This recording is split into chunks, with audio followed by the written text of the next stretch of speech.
In Idaho, water flows west from the mountains. For more than a century and a half, there have been attempts to control this precious resource. It's water that dictates where people settle the West and how they settle the West. And with those efforts have come not only the physical structures, but also a legal framework for determining winners and losers. Who was first? Who was second? Who has priority over somebody else? And that's an issue that will go on, forever. In good water years, almost everyone's a winner. But lately, those good water years have been in short supply, leaving the experts to search for answers. The groundwater may be there to be pumped, but may be impacting a surface water right holder, and that's where things get rather tricky, and the legislatures had to step in and adjust some rules. And that's a rather convoluted and complicated conversation. What can the past and the present tell us about the future of water in Idaho? It's going to be hot. It's going to be burning up in the summers. Our runoffs are going to come early. We're going to run out of water before the end of August. We are going to have a completely new arrangement with the earth. Outdoor Idaho explores the way forward.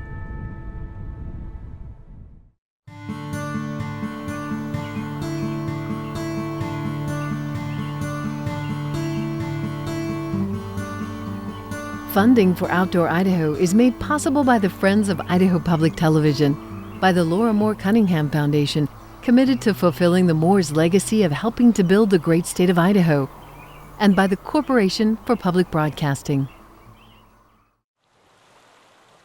Mark Twain once wrote that whiskey's for drinking and water's for fighting. Water is indeed a substance infused with emotion, even religious significance. Let's face it, water is the key to the future of the West. Hi, I'm Bruce Reichert, and welcome to Outdoor Idaho.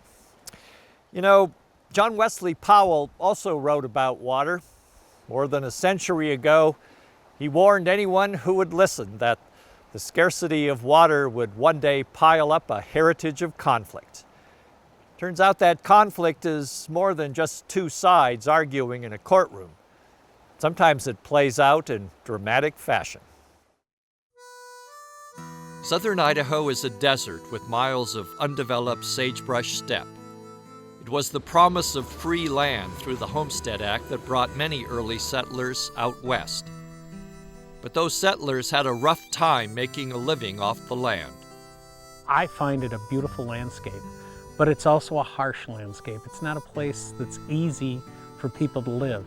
That's why the early farmers called it reclaiming when they irrigated it. And it has turned into a mix of both an industrial irrigated landscape and this still wild, natural, arid desert. Early settlers soon realized the miles of parched ground needed water, and farmers and ranchers fought for land adjacent to rivers and streams. Just look at a Landsat image of Idaho and you see this great swath of red across the Snake River Plain. And you notice there is more flat arable land there than there are crops being grown, which is an indication we're water limited. And that's the entire western United States. This visual is a lesson in water management. The Idaho desert is only productive for farmers and ranchers if they have access to water. It literally means the difference between life and death. It wasn't a very hospitable place. Clarence Coupin is a third-generation potato farmer from American Falls. Coupin Farms owns and cultivates more than 9,000 acres. When his grandfather started farming, water law was in its infancy. Back then, water ownership was enforced with the barrel of a gun. That's why Grandpa bought the gun, was to pack on the ditch when he went and checked his water, because everybody was splitting the water in the ditches out the culverts and that. I think we've been fighting over water for a long, long time, and we're still fighting over it. Only instead of using guns today, we use lawyers. And that's going on as we speak. Some Idaho canals, like the New York Canal in Boise, were funded through groups of investors in the late 1800s. But to build large reservoirs and dams proved too costly for those early settlers, so they turned to the government. In In 1902, the formation of the United States Reclamation Service under the Reclamation Act was in direct response to the need for water development in the West. But the folks back then didn't have the financial means to build the large reservoirs like Arrow Rock or Anderson Ranch to then take in additional sagebrush land and turn that into productive farmland. Gerald Gregg is the Snake River area manager of the renamed U.S. Bureau of Reclamation. The money and tenacity of the new service was supported by President Teddy Roosevelt. He understood the future of the West was dependent on water. Our predecessors were very good engineers. A lot of them come from the mining companies, and they surveyed out all the canals and laterals and then used steam shovels and horses to build these canals. The Reclamation Service also built dams and reservoirs to funnel water to land separated from rivers. It cost billions of dollars, but today the Boise project alone creates almost $2 billion a year in economic value to the region. Me and you wouldn't be standing here today if our forefathers didn't have the foresight to irrigate the desert. Because I tell you, we don't have to go very far from here, about 7 miles, and we're in the desert. It wasn't long before we realized water users themselves needed more than just physical structures. They needed a method of dividing up the water. In Idaho, that's covered in 2 parts. The Idaho Constitution supports what is known as prior appropriation. Under a prior appropriation-based system, when there's not enough water to go around to everybody who holds a right, and at this point there usually isn't enough in any given growing season, they have to set a curtailment date. And so what they say is any producer or any water rights holder with a priority date prior to, say, 1932 gets their water, whereas people with a priority date after 1932 are not going to get their water. Often referred to as first in time is first in right, it gives water users a ranking system. The state constitution also lists which water users have priority. Domestic users like towns and cities and mining interests are regarded higher than agriculture and manufacturing. The second part of the equation is the State Water Plan, developed by the State Water Board. The plan creates priorities, a template for water managers to meet current and future needs. Well, you know, it's critical to the state's future to have that water plan. I mean, and there's a lot of reasons for it. Number one, water is a finite resource. And if we don't have a water plan, and if we don't define what we're going to do with our water, if the shortages of water that is in the West, states like Oregon and Washington and Nevada are going to come and say Idaho doesn't have a plan how to use their water, and they will go to courts and they'll get injunctions to take Idaho's water and use it in their states where they have a use established for it. Kevin Lewis represents Idaho Rivers United. He helped draft revisions to the State Water Plan, the first changes to the plan in 2 decades. Yeah, it should be a living document, you know, because things will change. Priorities will change. And so, you know, you should revisit the plan, I would say at the latest, every 10 years. After years of negotiation, the plan was supported by environmental groups, state water managers, and by water users themselves. But included in the revision to the State Water Plan, a line that recognizes changes in climate known as climate variability. Some lawmakers weren't happy with that section of the plan and tried to introduce their own version. That didn't sit well with some. If you remove the whole section on climate variability, I mean, you're basically just denying reality. That's not very smart. Other programs that looked like they would have been cut were policies that talked about, you know, repairing habitat and that sort of thing. And I thought, in the end, you know, everybody made some compromises. IRU didn't get all that we'd like to see in a plan, and other people didn't get what they like to see in a plan. That's how you develop these plans. It's compromise.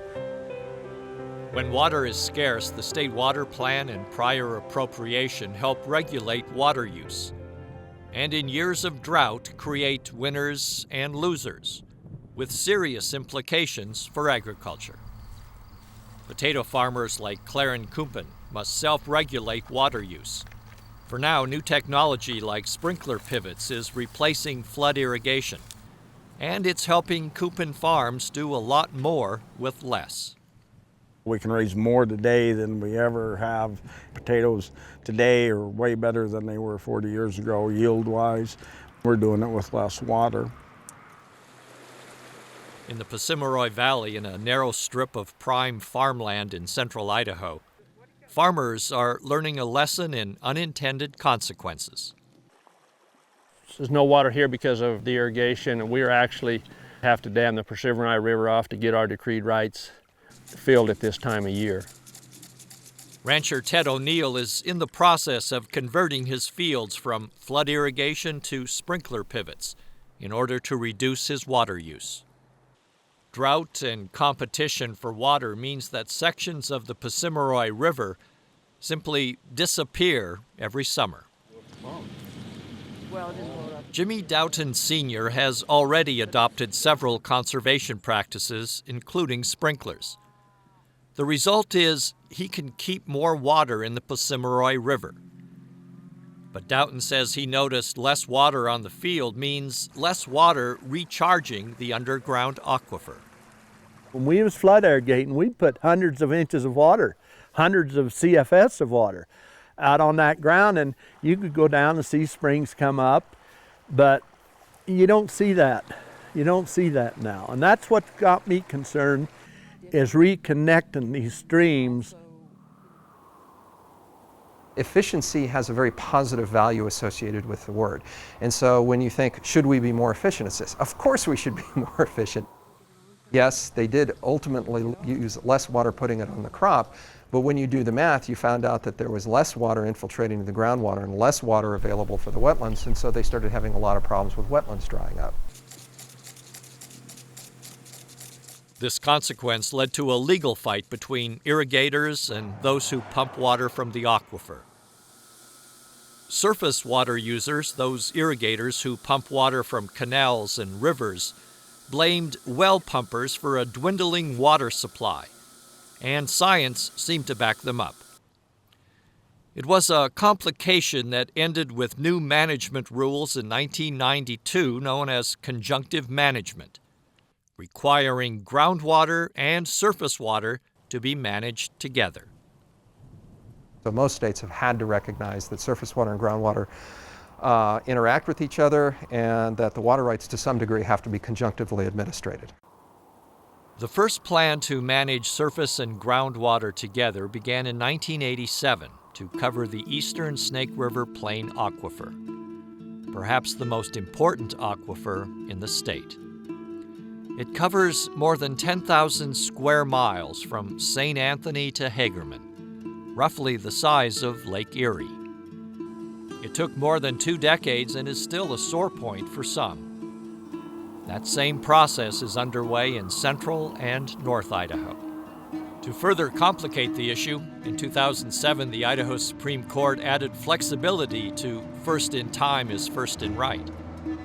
It determined that senior water rights must be balanced against the best economic use. The court gave the Idaho Department of Water Resources the power to determine what that best use is. That often means not enough water to meet the demand. Whether it's reality or perception, everybody feels that if anything changes, they're going to be negatively impacted, so they're going to fight the change. And that's when you get to that point of conflict. Less snow in the winter means less snowpack to provide fresh water flowing to rivers all summer long. And that means less water to divide up among the many users by August. That climate really defines us as Idahoans, and climate provides a template for a lot of the resources, our water resources, our land resources, forestry, agriculture, energy, tourism, recreation. All those really come back to water in the end. How much and when the water falls from the sky in any given year has serious implications for everyone in the state. Scientists like John Abatsaglu at the University of Idaho is looking at some interesting changes in Idaho's climate.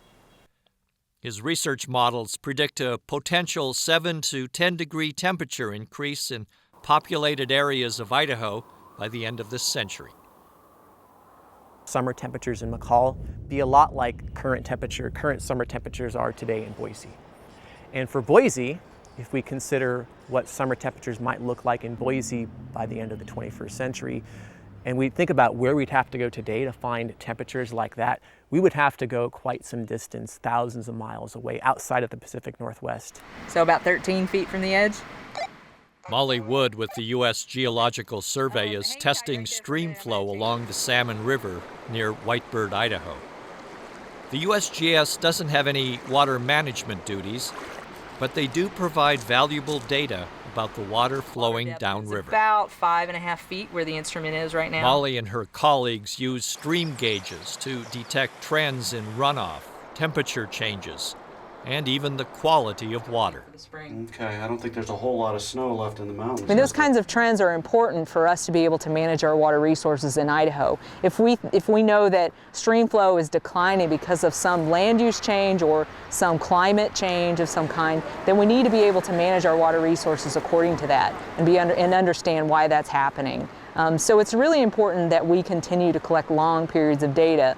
Greg Clark with USGS explains what they have noticed in the past several decades.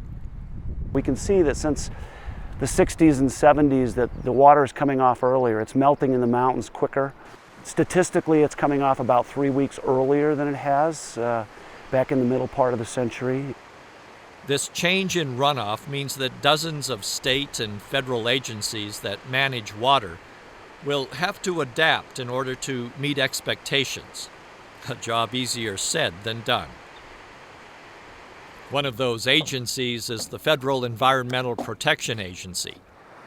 It enforces the Clean Water Act and also has a hand in regulating the Endangered Species Act. Our population is large and growing, and we can't just take our resources for granted. We have to actively manage and protect them. The EPA released new rules for suction dredge mining in 2013. This framework means recreational miners can use a 5-inch industrial vacuum to move sediment off the bottom of a river. These modern-day miners, like Rick Eddy, are looking for small quantities of precious metals. A couple of grams. You're in a whole different world down there. Nobody bothers you. The fish love you. You see all kinds of things there and move rocks around. And it's just a thrill. And you see gold, it's like, it will give you gold fever. Mining played an important role in the development of the state, but there is concern about what suction dredge mining does to water quality. Even though it came from the bottom of the river, by disrupting the subsurface of the river, it can have negative impacts on aquatic life.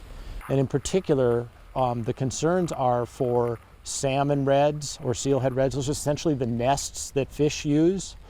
And so we went through an extensive Endangered Species Act consultation to determine which rivers could remain open and which needed to be closed to this type of activity. Here's a big fish coming down here onto the nest. Just watch carefully. The result is the EPA closed the entire Salmon River to this modern prospecting in 2013 with the introduction of a new permit. Wirtz says his agency determined that the Salmon River should be closed to protect endangered salmon like Chinook and sockeye. But not everyone was happy with the new rules.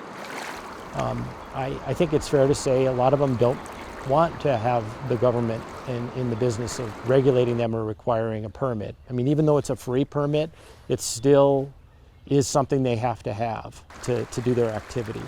The permit does mean that suction dredge mining will continue in certain areas of the state. That's not the case in California and Oregon, where suction dredge mining is banned entirely. The State Department of Environmental Quality, or DEQ, monitors the health of rivers across Idaho. The data is collected from water quality monitors. This one is on the Teton River in eastern Idaho. Since the passage of the Clean Water Act 40 years ago, river health has improved considerably.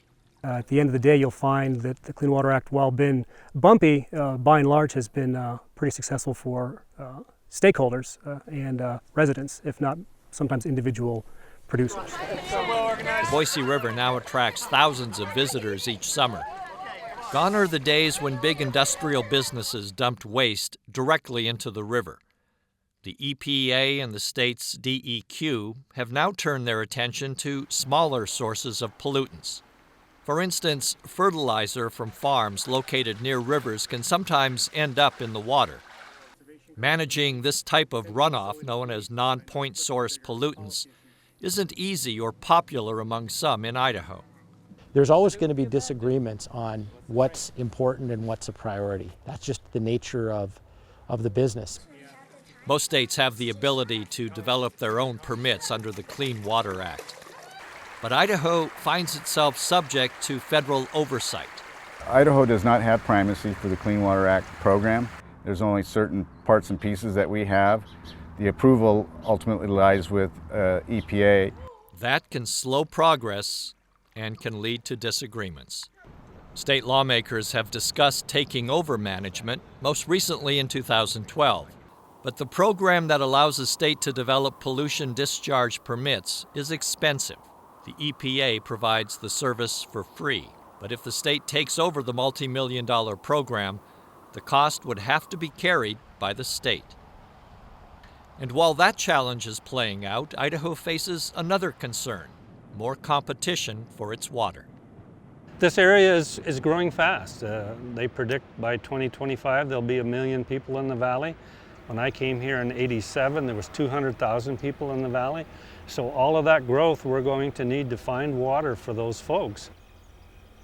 The U.S. Bureau of Reclamation changed its mission since its founding in 1902.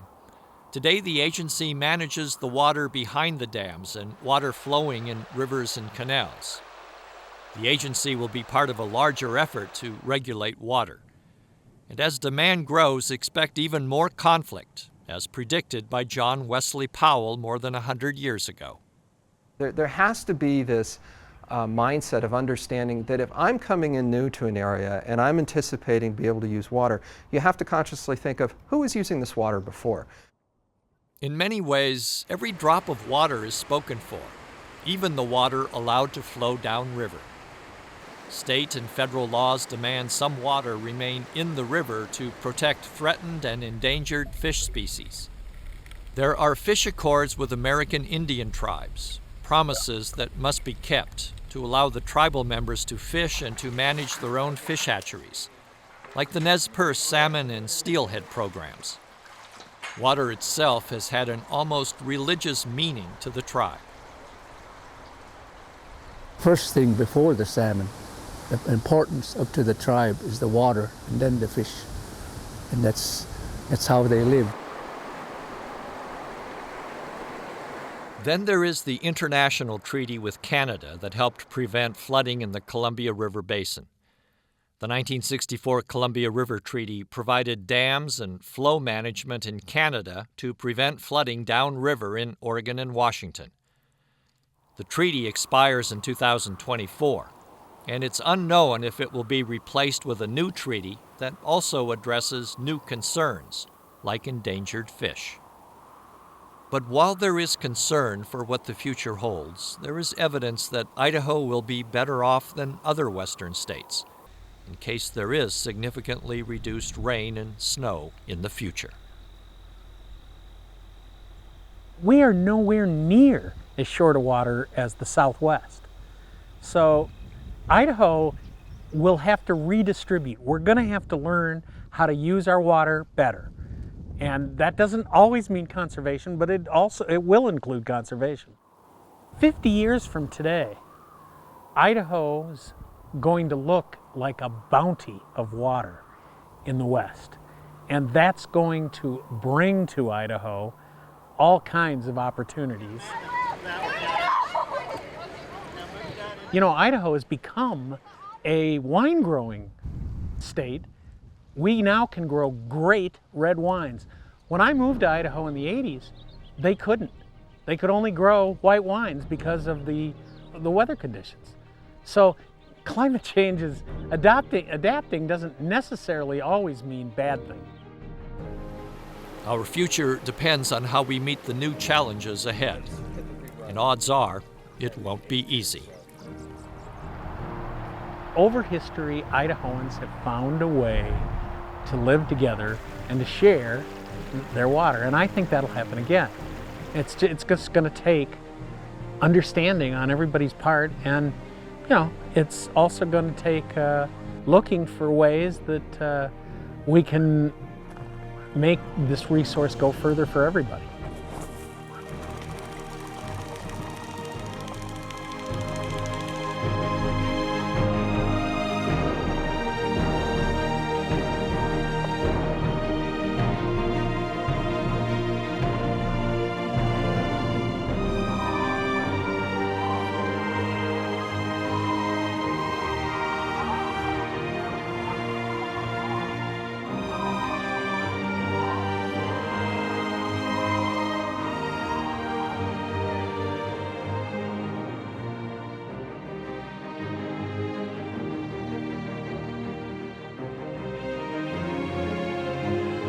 Funding for Outdoor Idaho is made possible by the Friends of Idaho Public Television, by the Laura Moore Cunningham Foundation, committed to fulfilling the Moore's legacy of helping to build the great state of Idaho, and by the Corporation for Public Broadcasting.